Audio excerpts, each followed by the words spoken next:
lower tax rate through a new deduction. And the next question comes from Dina Rubio. She and her husband own a Cuban restaurant in West Palm Beach, Florida, and currently employ 18 people. And Dina has a question for Senator Sanders. Good evening. Thank you, Senator Sanders, for taking my question. I am from Nicaragua, and my husband is from Cuba. We both lived under regimes that the way of seeing the interpretation of the equality is to deny the right of entrepreneurship. For the past 23 years, we have dedicated our life to keep up with the business, the ever-changing business of the restaurant industry. We have aspirations to add a walk-up window for takeout and a sit-down bar, which would allow us to hire 6 to 8 more people. But after paying operating expenses and the high rate taxes, that leaves us with very little money left for possible expansions. Why don't you agree to give us a tax break for small businesses like ours and to create more jobs and possibly giving better benefits to the workers than what we already have? And are you going to invite me to your restaurant? Please do. I'd love to come. I am for a tax break for you. And I am for a tax break for small business. And I am for a tax break for working families all over this country. What I am not for is massive tax breaks for billionaires. As part of this proposal, these gentlemen would repeal the estate tax, which applies to the top 0.2%, giving billionaires hundreds of billions of dollars in tax breaks. I oppose that. But if we can help small businesses, who are the job creators in this country, count me in. I would love the opportunity to work with these fellas, but Republicans have made a decision to go it alone. Senator Cruz? Dina, thank you for sharing your story. Your experience is like my family's experience, like Tim's family's experience, like so many millions of Americans, like your husband. My dad came from Cuba and came here seeking freedom, came here seeking a land of opportunity. The problem is small businesses, businesses like the restaurant y'all own, 2/3 of all new jobs come from small businesses. And under the last 8 years of Democratic control, small businesses have been hammered with taxes and regulations. Now, a minute ago, Jonathan asked, why is there not more bipartisan compromise? There used to be Democrats who would support cutting taxes. The problem is that the Democratic Party in today's Senate has become more extreme. Now, Bernie and I have done 3 of these debates. I like debating Bernie because he's honest, he's candid. He is a socialist. He admits he's a socialist. He wants to raise everyone's taxes. And so, Maria, I'd like to actually ask you a question that I asked Bernie last time, which is, since this is a tax debate, what is the difference between a Democrat and a socialist on taxes? Well, you know, Ted, I really thought about this issue of you trying to divide the Democrats. But, you know, we're a big tent party. And there's room for Bernie and there's room for me. The difference is you guys keep trying to isolate your party. It used to be there was everywhere from Susan Collins to Jeff Sessions. But instead, you guys took on people like Dick Lugar, and guess what? We got Joe Donnelly. And then you put somebody out there in Missouri, and we got Claire McCaskill. So you keep narrowing your tent, and I'm fine with our big tent. And so the issue here, and I have 2 small business people here from Seattle, a millennial, Michael, who's asked me, what are we doing about the housing crisis? Am I ever going to get out of my parents' basement and own my own home? And he's working hard in a sector that this bill is making harder for him to make his company competitive. And another businessman, Joe, who says, what are you doing to our economy if you're giving the big corporations a huge tax break and you're only giving us a smaller tax break? He's the job creator. He created jobs in the downturn of our economy and did so successfully. I want to make sure they are getting a fair deal. Senator Scott, you want to weigh in? Yes, thanks. Jake, thank you for your time here. Dana, I called him Jack earlier. Dana, I ran a small business for about 13 years before I went into full-time politics. I will tell you that running a business is hard. I appreciate your integrity and your effort, number one. Number two, our plan gives you about a 17.5% break so that you can hire more folks, invest more of your capital into building your business. Number two, I would tell Bernie, our plan does not repeal the estate tax. That is a false statement. So the truth is that your 18 employees under our plan will have more opportunities to see retirement go up, healthcare become better, for you to expand your locations, for you guys to be able to take a vacation. I'm not sure how it is when you're running your own business, but when I was running my business, vacations didn't happen annually. In terms of the estate tax, the House bill does repeal the estate tax we're in the over Senate. 6 years. We're in the Senate, though. I'm more than aware of that, but We're I good. think Just want to make sure. Just want to double check myself. Conference committee. But I read Ted's stuff. Ted, you agree with repealing the estate tax? You've said that many, many times. Absolutely. All right, there you go.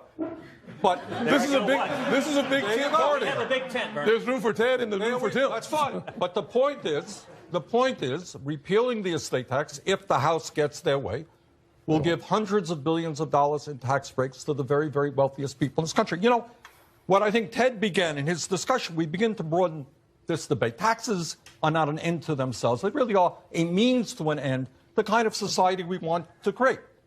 These gentlemen, and it's important, when they tell you how much they're fighting for the middle class, understand, a few months ago, correct me if I'm wrong, you voted to throw 32 million Americans off of the health insurance You're wrong. they had. You're wrong. You're wrong. Oh, was it 30 million? You're wrong. No, No, I'm not wrong. No, You are wrong. absolutely. No, Yeah. I'm not wrong. False You statement. voted to Debate on that, repeal yeah. the Affordable Care Act. You better believe and voted it. 5 different And replace times. it. One of them And replace included it. 30 And million replace it. people losing their health insurance. Oh. These guys right now in this bill, if their bill here in the Senate will pass, it will result in 13 million people losing their health insurance, premiums going up by 10%.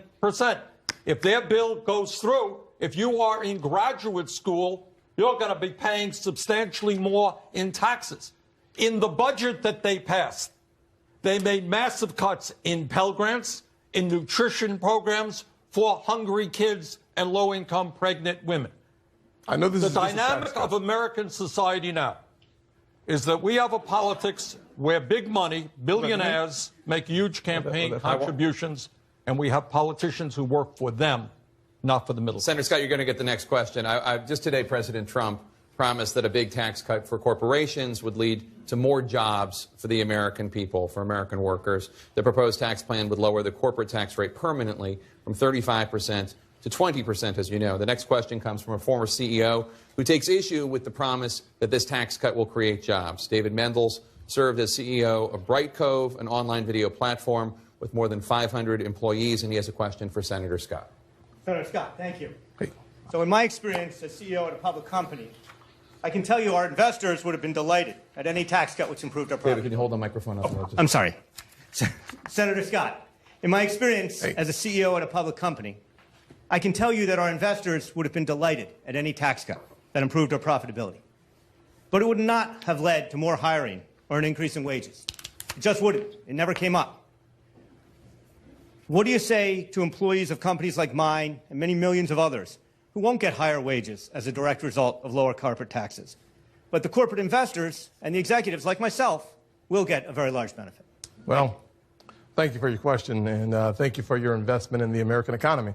I, too, owned a private C corporation years ago, and it's true with private companies as well as public companies. There are three groups of individuals who actually pay taxes. One, as you suggested, are the investors. The second are the employees. When you have a 35% rate, employees paid the tax by lower actual wages. And the third group are consumers. Consumers pay the tax through higher cost of goods. So the reality of it is, the answer to the question is that the vast majority of companies will do one of three things with the capital. They will reward investors, they will reward employees, and sometimes consumers will pay less. As a matter of fact, this is not a center-right conversation. This is a conversation having been had on the left as well as the right. Economists on both sides of the aisle agree that the corporate tax is a burden shared by the employees of the company and the consumers of those products. Senator Cantwell? Yes, because thank you for that question. And you have hit on what is a centerpiece of what this discussion should be about tonight. Because just like repeal health care, reform tax cuts, it's like a moniker that they want to put up, but the substance is wrong. And that is on the point you just made. Most people will tell you that this money, 75% of it at least, will go to dividends and to shareholders. And what we have in America is a wage issue and productivity issue.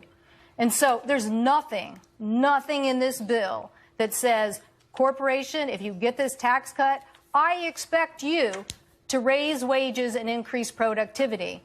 Now, if our colleagues want to join us on the Senate floor in an amendment that guarantees that with the tax break, they're going to make that kind of commitment, I'll be all ears to listen to this.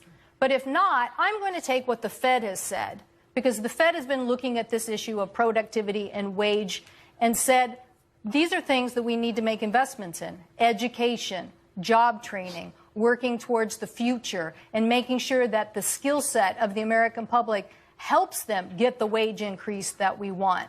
Now, I know that Senator Scott is a big fan of Apprentice. I'm a big fan of Apprentice. Maybe this is someplace where we can work together. I think if we can't convince the President of the United States to be for a tax credit for Apprentice, I don't know what we can convince him of.